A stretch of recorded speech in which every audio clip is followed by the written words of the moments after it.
Hey folks, it's your pal Mike Shea from slyflourish.com and twitter.com/slyflourish, here with another episode of Sly Flourish's Lazy DM Prep.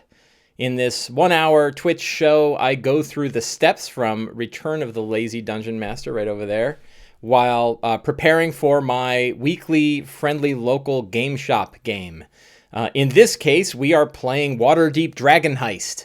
We had our session 0 of Dragon Heist last week, and I can talk about that today. And I am now getting ready to prepare for the next part of the initial chapter.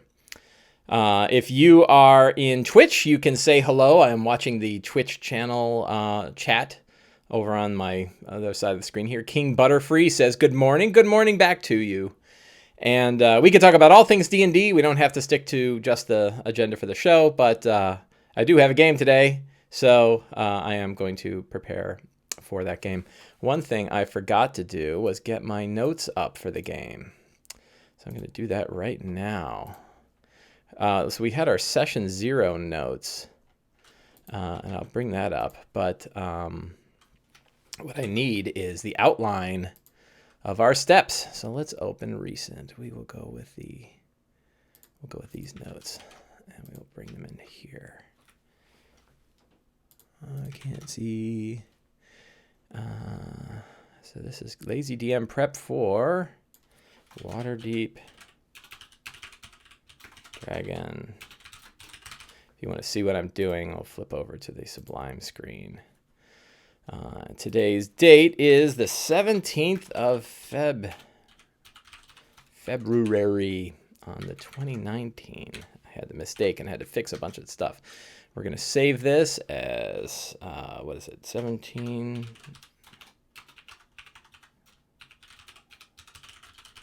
My naming convention for naming these notes is terrible, but that's okay.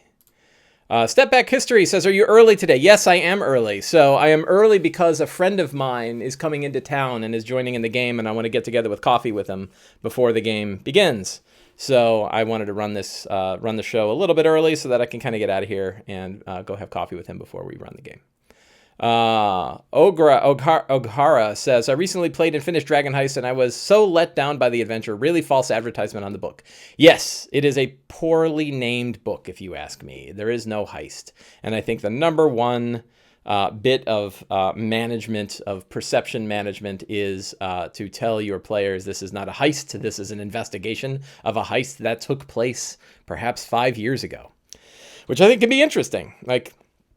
I like it because it's more Sherlock Holmes than it is The Sting. You know, you're on the side of the people trying to figure out what's going on, not on the side of the people trying to steal it. So there are other adventures that are heists. So it is post-heist. Yeah, the title is more of what had occurred rather than what is going to occur. It is possible you could end up with a heist. There are a couple areas that are heist-like, but yeah, I actually would have preferred, not that my opinion matters, but I would have preferred it being called The Dragons of Waterdeep, which I think is cool because it's got the word dragons in it, and everyone's like, ooh, Dragons of Waterdeep, that's going to be cool. And then it turns out it's gold. But, you know, it's still kind of neat. So I call it The Dragons of Waterdeep just because reasons. So a bunch of these notes I have to edit here. D&D. I'm altering that so now it scales better. Return by lazy. Check out the 8 steps. Who made the layout? What the text editor is. We don't need these anymore. We're not talking about Tomb of Annihilation. Don't need the trouble areas. Don't need that. So we do need who are the characters. Oh my god, I'm going to have to run upstairs and get who the characters are because I didn't bring them. We might have to talk about it. I have no idea who the characters are. Oh, I have a note. Somebody emailed me. Yay. We don't need that. We don't need that. We have our 10 secrets. Watching Mike. Write stuff in a text editor. Dink, dink, dink, dink. I think that's 10. That looks like 10. Dink. Dink. Dink. Dink. There. All right. So there is our template. We'll save it. So first things first. Let's see. There's a lot of people talking in chat. You can heist the fish. Yeah, you can. Oh my god. So I have spoilers So I went to, one of the reasons why we didn't have a show last week is I was at Winter Fantasy, which was awesome. 10 D&D games in 4 days. 40 hours of D&D. It was, well, okay. So it was like 32 hours of D&D and 8 hours of Cecil Howe's game, which is a Shadow of the Demon Lord variant that's not nearly as gory as Shadow of the Demon Lord. And then a new Rob Schwab game that's based on Shadow of the Demon Lord that he's putting out next year. That was very Rob Schwab-like. I learned about the word effluviant, which is like a bad liquid coming out of something. I'm not going to describe the context, but it was not good. Evil John says, loved your interview with Merwin. I did too. There was something about being with the host and the two of us talking together in a room was awesome. And Shawn, God, he's such a humble guy. Like he won, I don't know if he mentions, he won the Lifetime Achievement Award for Baldman Games for organized play. A Lifetime Achievement Award, big statue. And, the dude's a machine of awesome stuff. Like he's got fantastic adventures. He's just a really great guy. He's really, is much less of an ego than some people. And he just, he exudes like knowledge about this game. So to be interviewed by him is kind of humbling, right? Because he knows way more than I do about a lot of this stuff, So yeah, fantastic guy, good friend, and I was really happy to do. If you haven't seen that, Misdirected Mark. Let's see, Misdirected Mark interview with Mike Shea. Here it is. I am pasting the link. You should not listen to it now because we're in a show. So stop listening. But you can save that in your bookmarks, and I will add it to the show notes here. Let's see.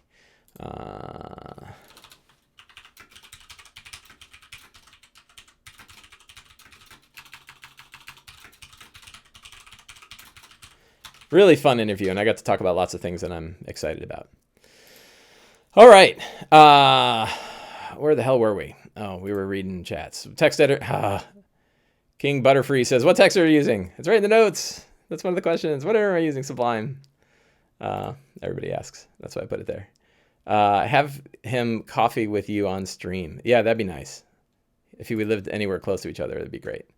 Oh, I should have coffee with my friend on stream. That would be interesting. But I don't know if he's interested in that. That's inside jokes. Pardon me for drinking on mic, but it's very dry down here. Yeah, so, okay. Let me pull up on my secret browser window. Somebody flagged the characters for me.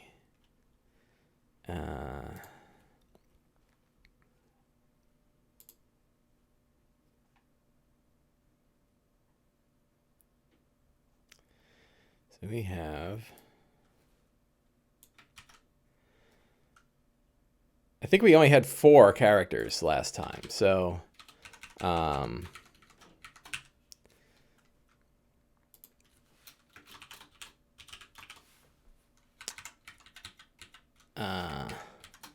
oh, these characters are so great, by the way.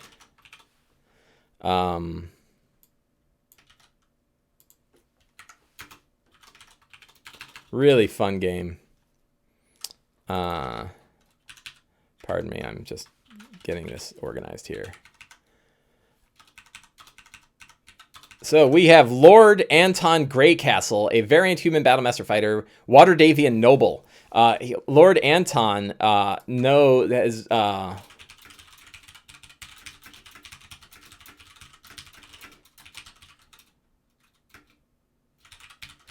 So Lord Anton Greycastle's family does a lot of trading and shipping, and they are well aware of the Luskan ships that deal in both overt and covert goods, which is a fun one. Banjo Wilkerson is a Tiefling Bard who's trying to learn talented gutter trash background. You can tell he came from the Outer Ward. What's the name of the ward that is outside the city gates?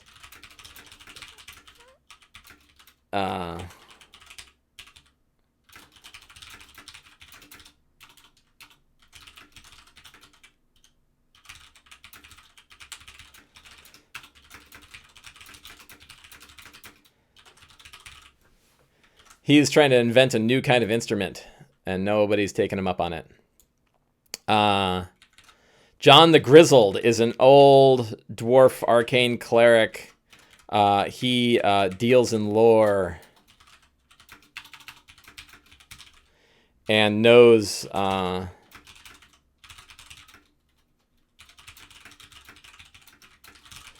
something from the Nine Hells is about. And then Arcanus is played by Brian, and he, what was his story? He came to Waterdeep. Oh, he has a pact.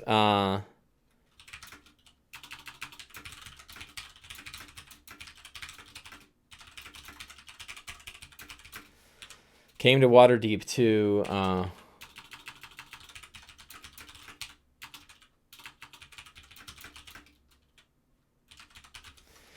Yeah, so some pretty evocative characters. We're going to have 2 new characters today, but one of which, neither of which I know. So we're going to figure out what we've got. But you can already tell. So the big theme that I'm putting in this whole adventure. So I ran this adventure before. I ran it last about a year ago this time when it was in playtesting. And when I ran it in playtesting, I ran it as with Manshun as the main villain. So this time I am switching over to the Castlelanters because I don't really know them, and they're kind of different and interesting. So one thing I think I'm going to do, and we talked about this in the Session 0 game. I have my Session 0 notes somewhere here. Yeah, are the fronts, right? So we have the Castlelanters, and we have Brigandarth is another front, and the Xanathar. And if you note, of the 3 fronts, I don't have... I'm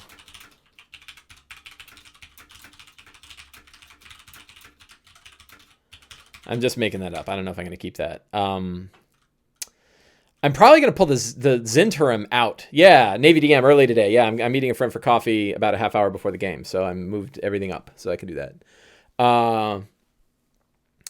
The Priest of Gondor acting as like abolitionist priests. That's cool. Yeah, one of the fun things about the Waterdeep Dragon Heist is that you can spend so much time with the city as a character and the city as like this really rich environment. So I'm having a lot of fun with that.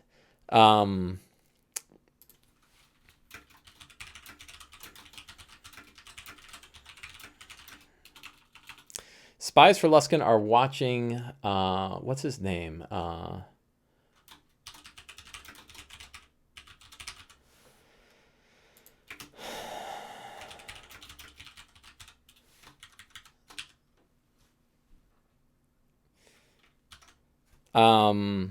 I'm probably going to fill this out. So what we're looking at here are the fronts. These are not part of the checklist from Return. They are part of... let's flip over to Return and take a look. Whoa, that's not right.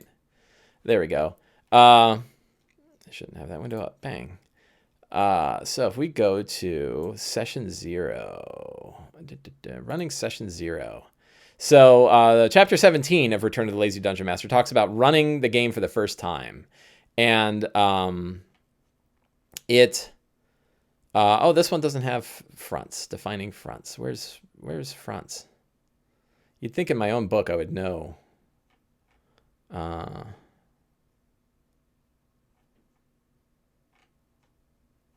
Here we go. Building a lazy campaign, right? So the spiral campaign, and here we go, defining fronts.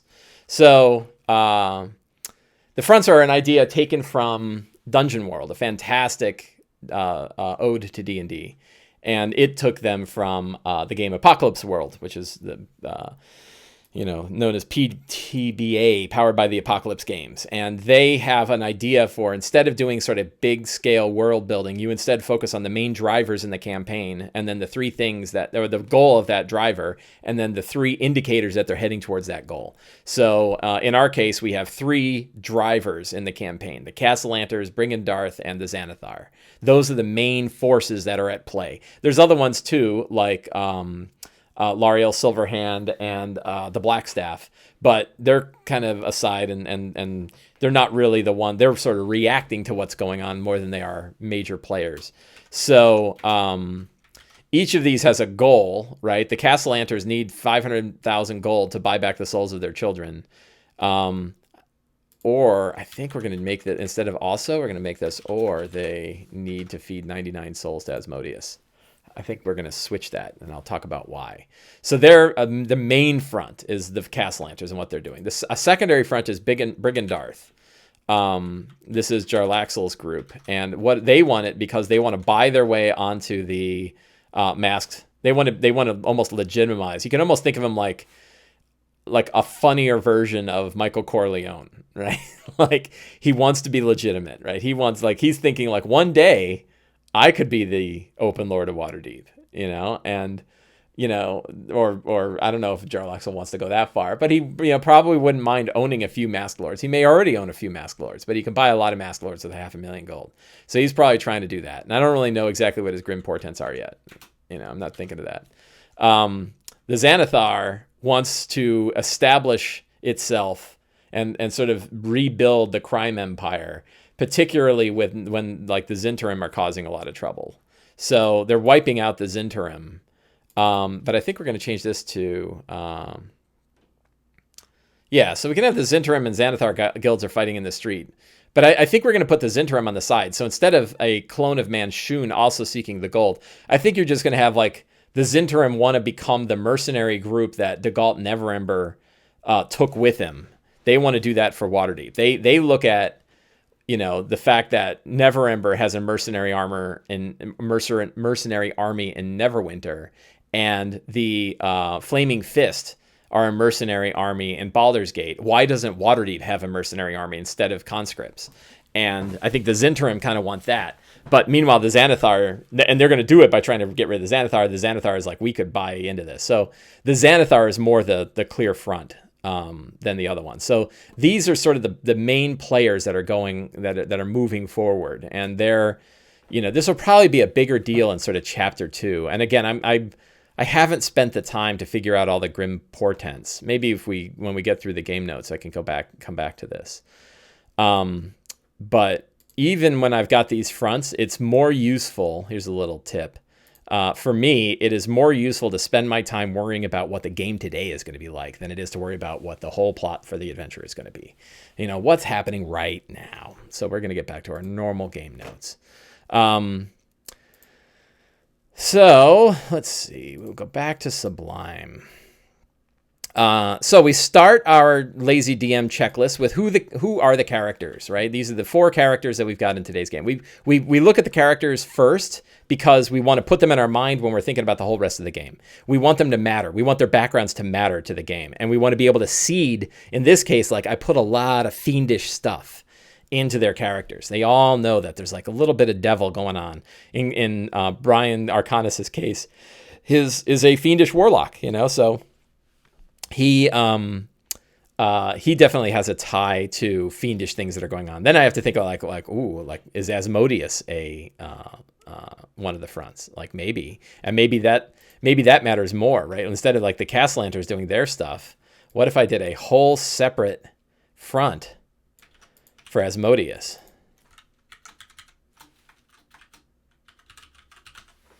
Right? And what does Asmodeus want? Does he want more control in Waterdeep?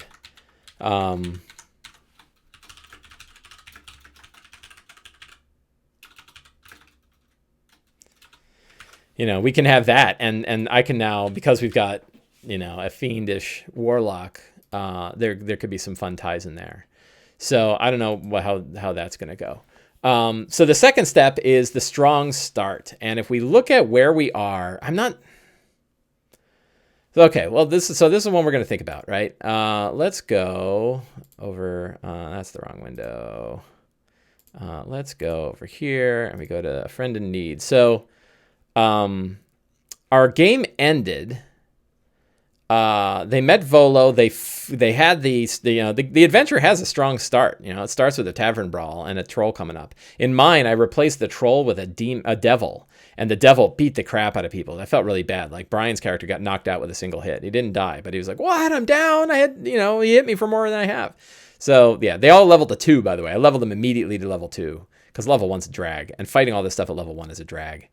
They met Volo. Volo said, Volo said all this stuff. And so I think, so a strong start. Well, another fight is probably too strong. So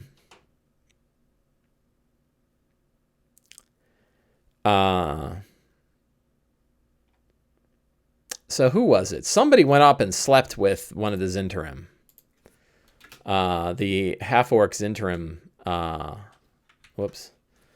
So the strong start could be, I think it was Anton Greycastle. I'm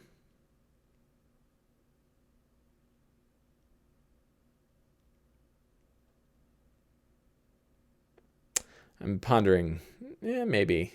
And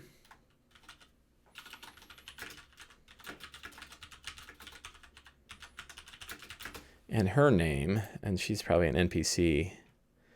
Who are the NPCs that are sitting around in here?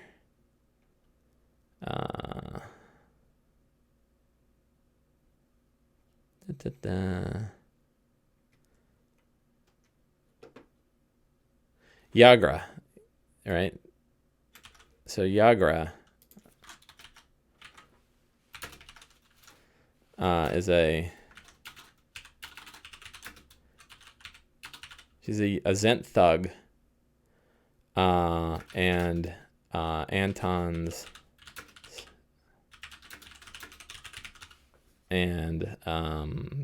Anton's special lady friend, and they might get attacked by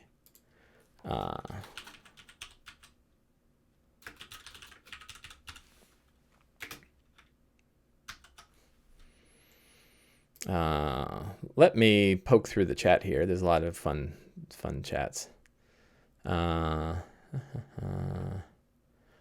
or dihydrate. Yep. Actually, I'm going to mute.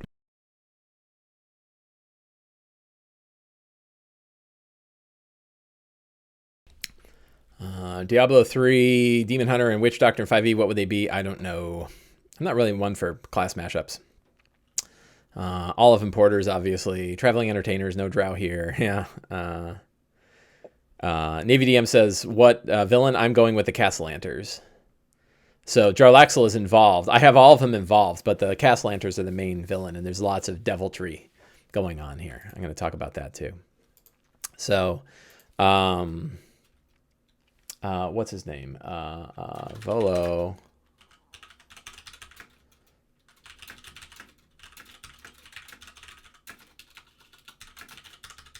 So, Floon, right? So the scenes that are going to take place are relatively straightforward. It's the discussion with Volo.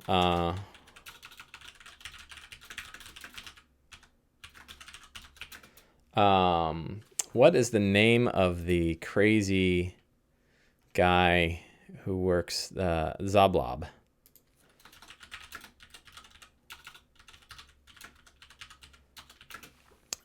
The bar, the skewered dragon,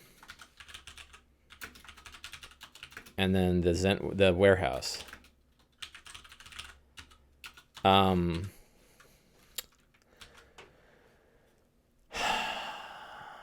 So those are the scenes that are going to take place. And one thing I'm going to change is the warehouse was a Zent warehouse, I think, originally. And I think we're going to change it to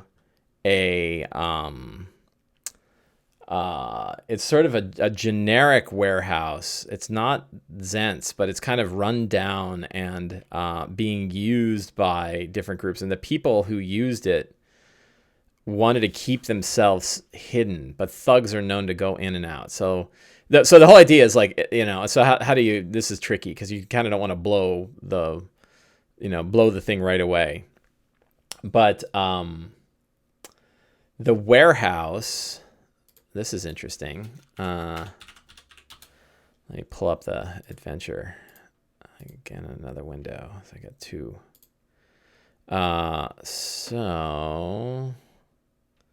The Growlhund, right? So I think that maybe the Growlhund family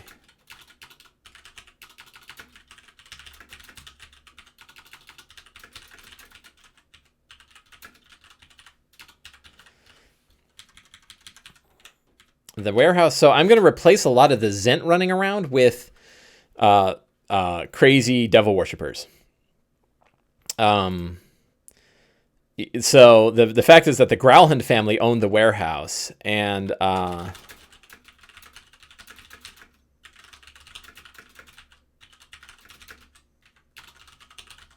one of the cultists is one of the people in there is a cultist of Asmodeus. So the dead people that are there are not Zents. They're dead thugs hired by rich family and a cultist, an Asmodeus cultist.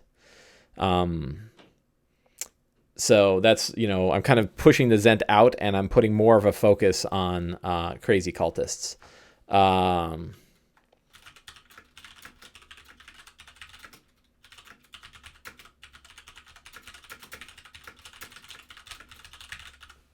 Luskan spies, right?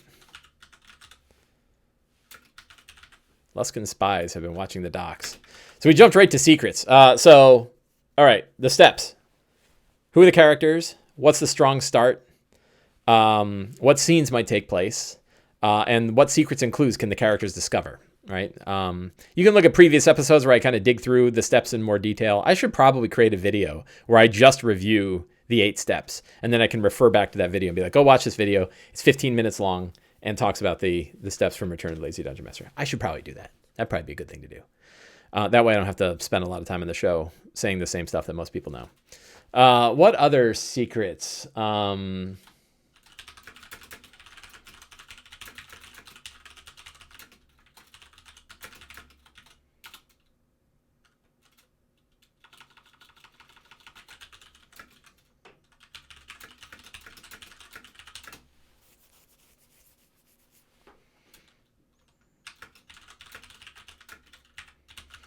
Large Thieves Guild.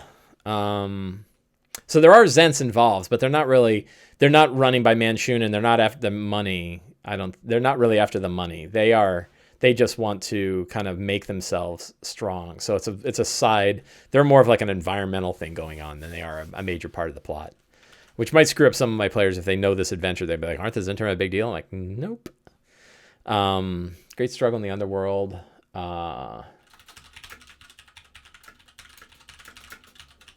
Some noble families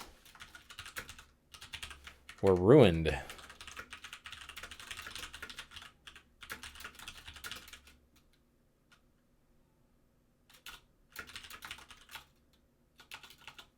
What's the dragon called? Cult of the Dragon?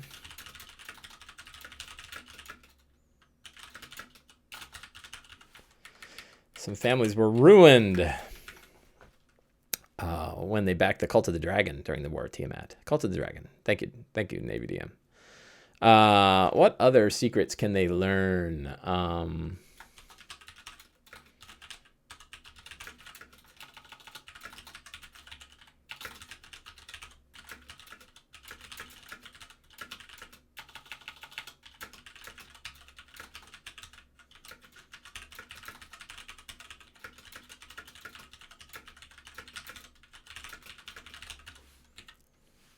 Stuff about Raynar.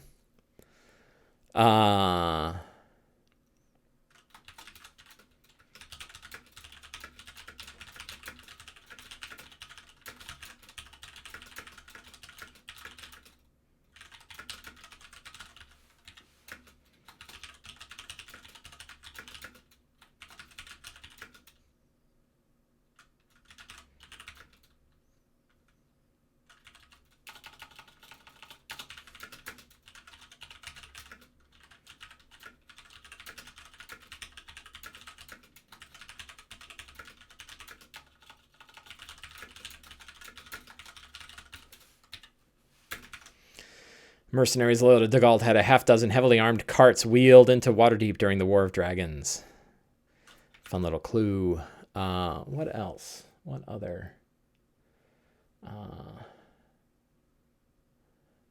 cool stuff could we have? Other cool secrets going on. Let's see. Xanathar secrets.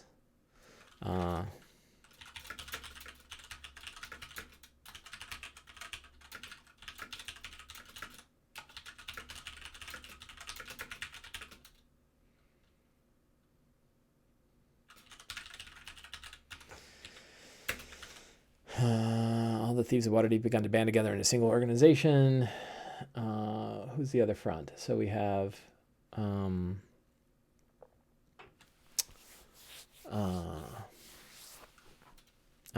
I want to put any more Jarlaxle things in here?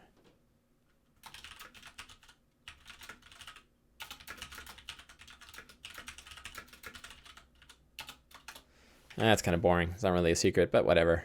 Good enough. So those are all things the characters could discover. I'm probably going to repeat a lot of these. Dragon Heist is really a short adventure. So, it's going to,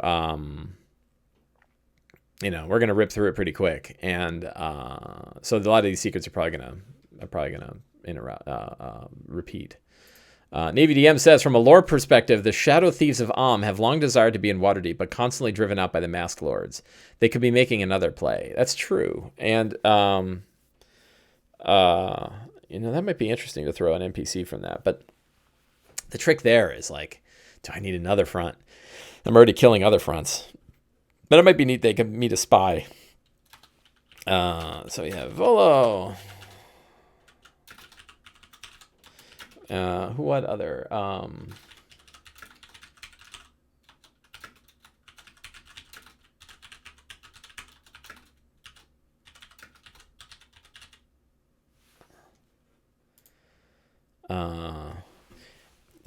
M say hello says, I bought the book more for all the Waterdeep info. Yeah, it's got the Waterdeep Enchiridion, which you can get on DM's Guild if you don't want to buy the whole book.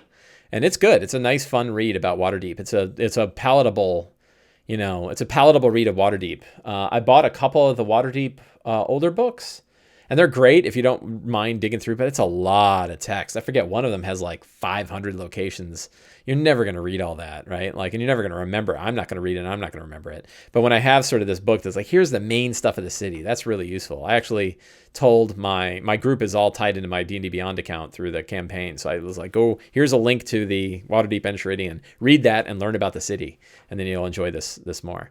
Navy DM says, the city system is amazing, and the devs said that they have used that heavily to write Waterdeep. Yeah, I've actually got a copy sitting on my shelf. Let me go pull it.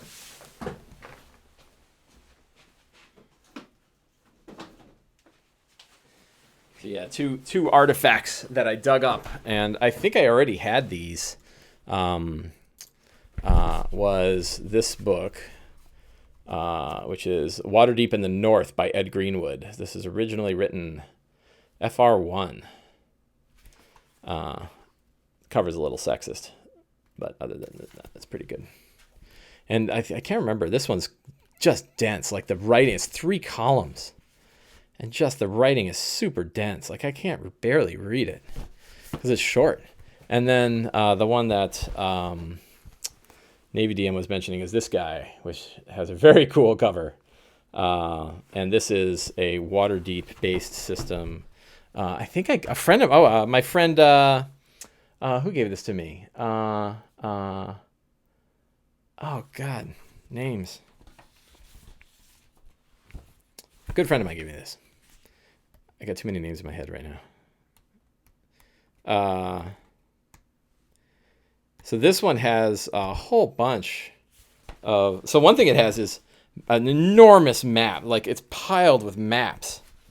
Like, just all of these are maps of the city. And you can lay them all out. It will take up like a floor of a basketball, a basketball stadium.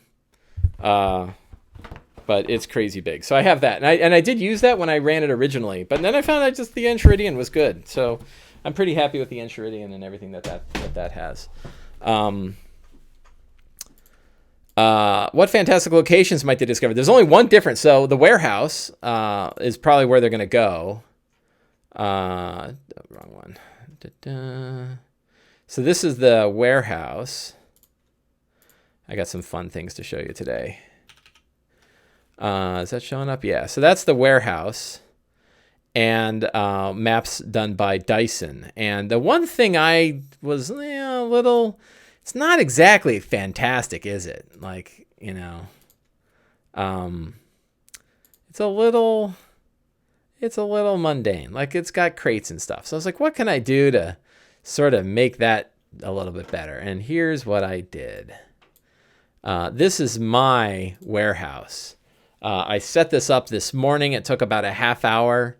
And I said, I'm like sitting there and it had it all. And I'm like, this needs something fantastic. And I turned behind me and there's my old Dracolich mini. And I'm like, we're going to put a Dracolich in the middle of the warehouse. So the idea is like, this is a warehouse to rich nobles and they bought an entire dragon skeleton. And the skeleton is assembled and built in the middle of this warehouse. And there's like Kenku crawling around on it. I thought that was, here's another view. Oh God, I just screwed up and minimized the window.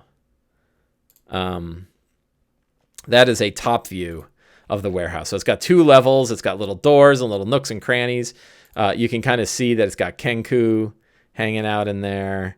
I sort of shrunk up the back rooms and it's got this cool pillar, like a hidden pillar. And I think I'm going to put some like crazy devil worshipping stuff on that pillars to kind of show that whoever owned this warehouse also did a little bit of devil worship, and then it's got all your other little accoutrements and Kenku who are too busy looting the place to, let's see, there's another view.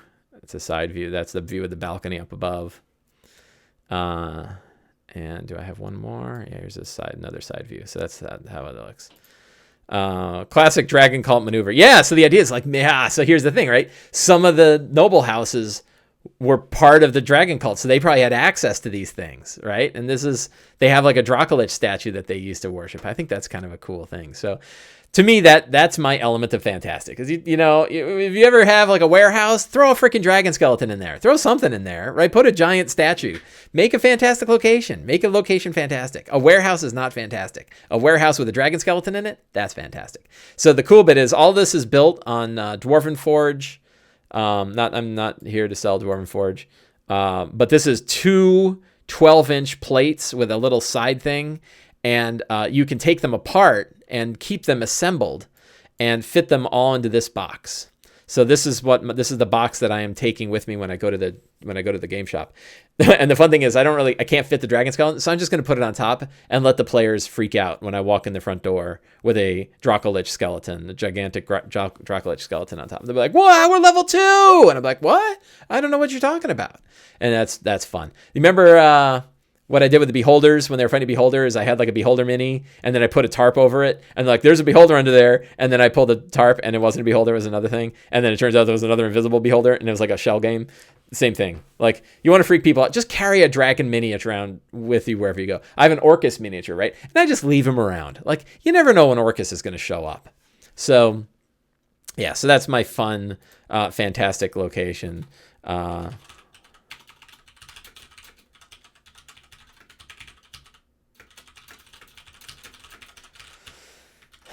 That one is better. We're going to do this. That many...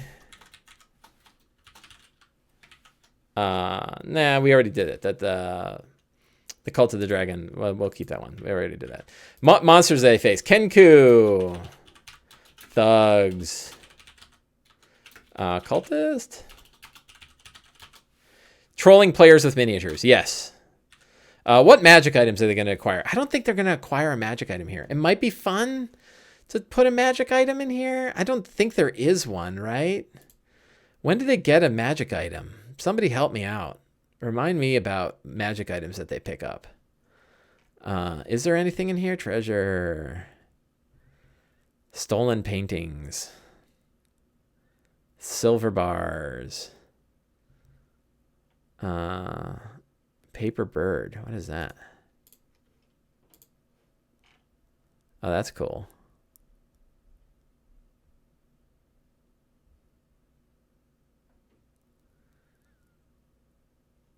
That might be fun. That's a good treasure. Put that in there. And we will we'll actually let them roll for the number of sheets. Like normally they said in this one there's only 1 paper bird. But I think the idea that they could be more. Treasure. Oh, the watch. So who's the watch? This is going to be their official member of the watch.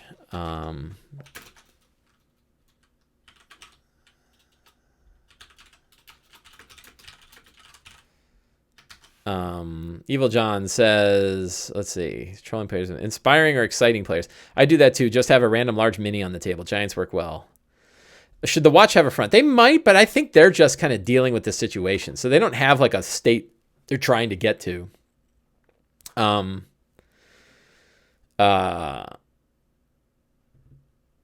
So, and this Urstel Floxen could be a mercenary, right? Urstel Floxen might be a like a hired spy.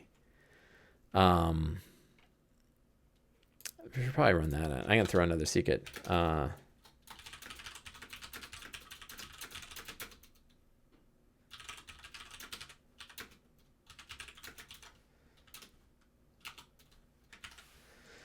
So that will be fun. Yeah, so that's probably as far as we're going to get today. I don't really think we're going to get real far. One of the things I want to do with this scene in the warehouse is that I want to put some thugs in there. I got to remember to grab some thug minis. And the reason why is like the Kenku by themselves are kind of fun, but Kenku arguing with thugs sounds awesome. So every time they're just constantly repeating back the things the thugs are saying, and the thugs are getting more and more pissed off. That just cracks me up. So I'm going to have a couple of like dumb hired thugs, you know, and, you know, along with the Kenku. And these guys are hired by Xanathar, right? The Xanathar learned that, you know, learned that they were here and learned that they had been kidnapped by these other sort of moronic, idiot mercenaries that don't seem to be affiliated. They can't figure out who they're affiliated with, but they're not particularly great, and that's because they're actually hired through, you know, through a couple of mediators eventually to the Castellanters. So, yeah, it's a little tricky. This one, I should probably be doing more work on figuring out the interconnections between like the Castellanters and the Growlhuns. Right, the Growlhuns are maybe like a family that had been in servitude to the Castellanters, but the Growlhuns had they were the ones that really down and out after the Cult of the Dragon thing. So the Growlhuns kind of look like the villains, but really it's the Castellanters that they work for. So I think that's kind of a two-stage out. You know, that's their mediation.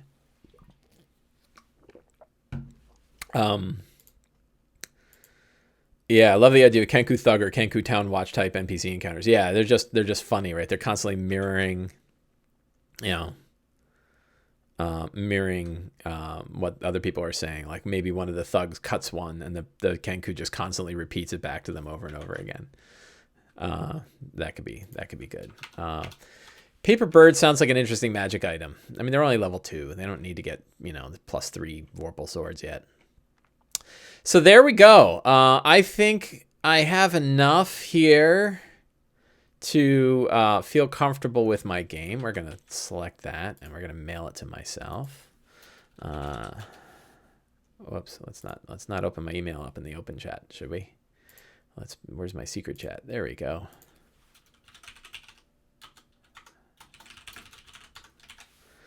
Now I've got that. I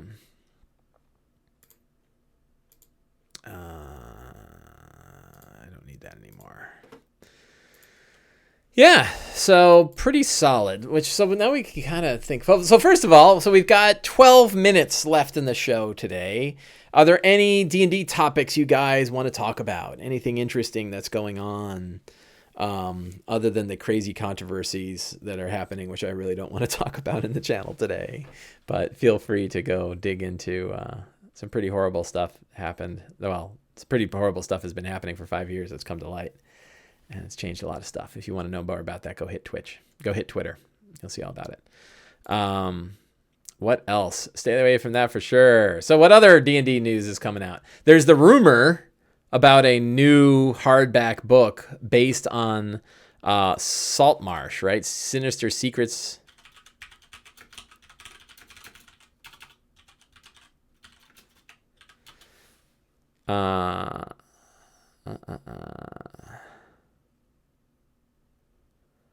Some people believe the sinister secret of Saltmarsh. Did I get the ship? Oh, you know, I kind of looked at it. It's expensive. and I don't know where to put it. Like, I got so much stuff. I did not get the ship. Evil John asks if I got the ship. What's the name of that ship?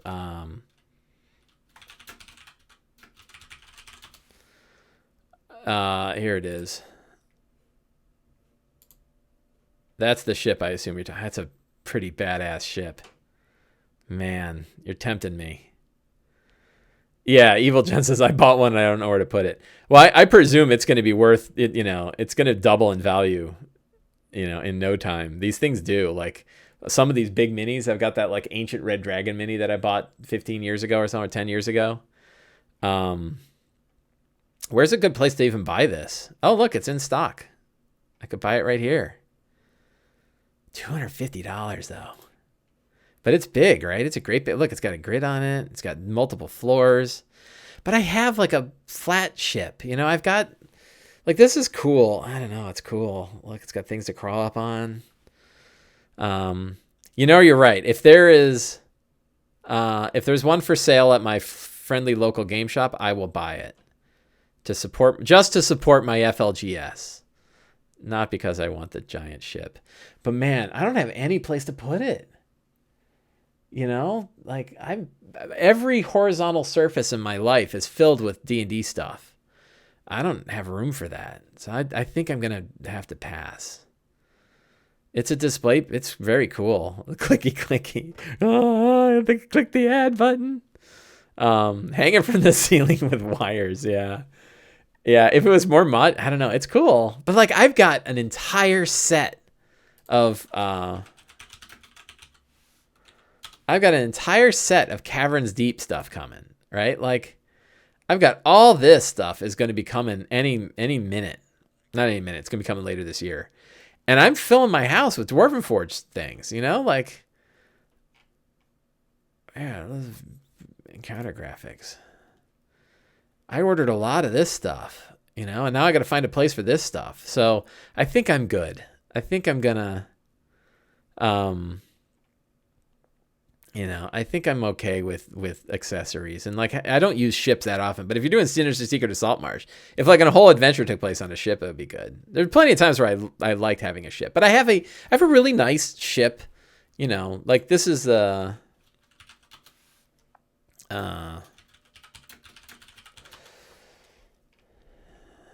oh, come on.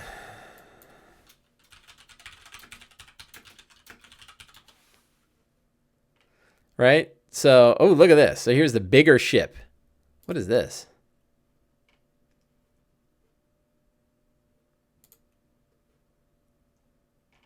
I don't even know this one.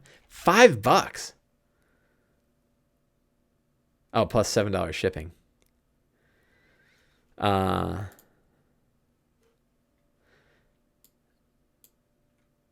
Yeah, so I've got, look, they've got a whole bunch of ships.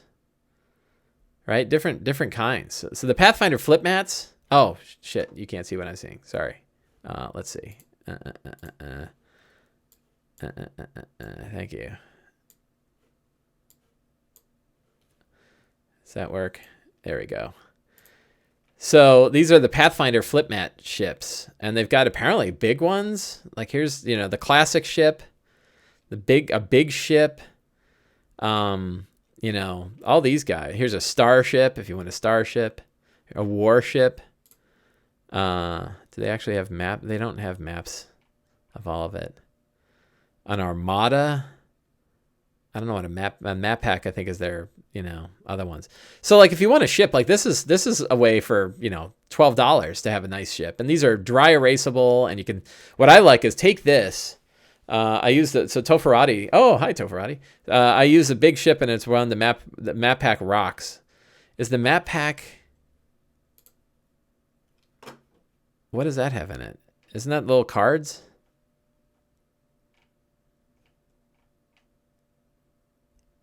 It's not actual maps, right? It's like cards. Yeah. I don't like the index cards as much. I like the tough flip mats. Apparently a lot of them are out of stock. Yeah, so you can reveal the sections. That makes sense. That's a good idea. Anyway, so, there are options for ships that don't cost $250 and that I can fit in a file folder instead of having to buy a new shelf in my house. So, yeah, as much as you should show. Oh, you guys couldn't see anything. So I was showing, like, here's all the Caverns Deep stuff that I'm getting later this year. I didn't buy all this stuff, but I did buy a decent amount of Caverns Deep stuff. And then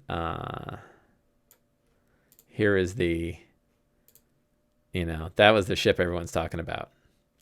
So, yeah, pretty cool. Hey, Navy DM, thank you for coming. Enjoy your Storm King's Thunder game. Yeah, so, this is a great looking ship. Like, it's fantastic. And, but man, that's a lot. It's not just a matter of the money, it's the space too, speaking from a position of privilege. So I think I will try to pass. I bet my wife would love it though.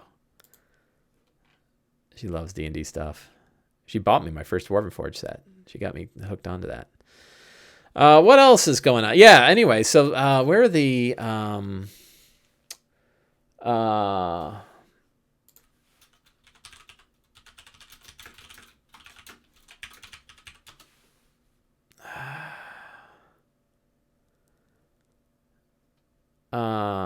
I'm trying to find the who was it, Kate? No,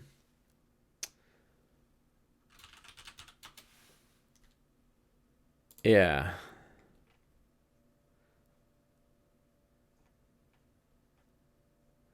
I'm trying to find the screenshot.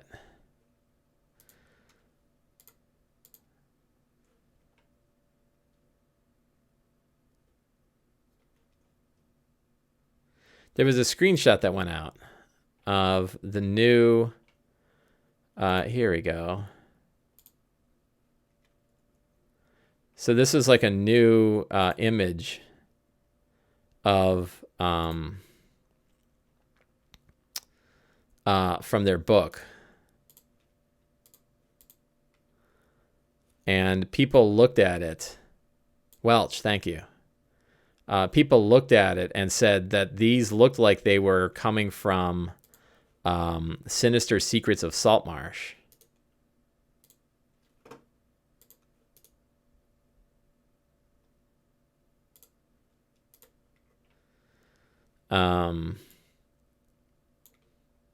I thought somebody actually looked at like what the descriptions here, and that the descriptions match descriptions that were in the originals.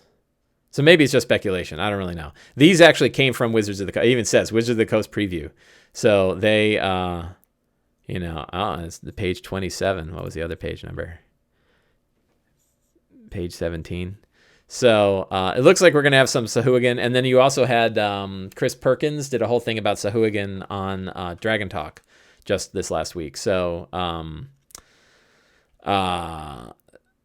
so it looks like a strong likelihood that we're going to have some underwater seafaring stuff. And that could be fun. And maybe that fits the boat and everything else. I'm looking forward to that. I love anything new. I just like new stuff.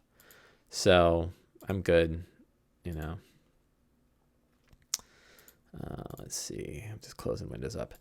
So what else? Couple minutes. What other D&D stuff is going on? Oh, I can talk about my what I said. I had mentioned something that happened. I was going to describe something that happened at Winter Fantasy. So much stuff happened in Winter Fantasy, but I don't remember. I beheaded a Tarask, so that was pretty awesome. I killed Halaster Blackcloak. I beheaded Halaster Blackcloak too in the same game, thanks to James Intercasso and his 20th level adventure attack from the planet of the Tarasks. That was pretty awesome. And we fought off a Silgar. Somebody brought up that you can swipe Silgar. So I got a funny story. There is and this is a spoiler for season 8, the season 8 Adventurers League adventures 10 through 13, which is all set in Skullport. So if you plan on playing those adventures, this is a minor, some minor spoilers, but there is an area where you can in fact steal Silgar, and not only the actual Silgar, but also the 3 extra Silgars that they keep on hand in case Silgar dies, and they don't want the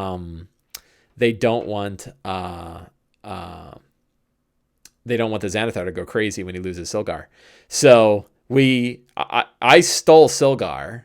I'm a swashbuckler fighter, and we're on this ship hanging above the cavern ceiling, and there's like a area where you can jump out of the side of the ship, and we go to the side of the ship, and I carefully leave Silgar in the boat because I'm like, I am not stealing Silgar. I just held him just in case we face something terrible. I had some card to play, and but I'm like, I'm not taking it with me though. That's not something you want to carry around. So I set it down, and I jumped out of the boat and used a rope or a parachute or something and got out. And then 2 other people were going out, including my wife's character, who is Thunk, the barbarian battle rager, and another character. And the other character picked up Silgar in the bowl, and Silgar, and then tried to slide down a rope and failed, and dropped Silgar in the fishbowl to the dock, and it smashed down on the dock, and Silgar's flopping around, and I see it, and I'm like, oh, I gotta get Silgar,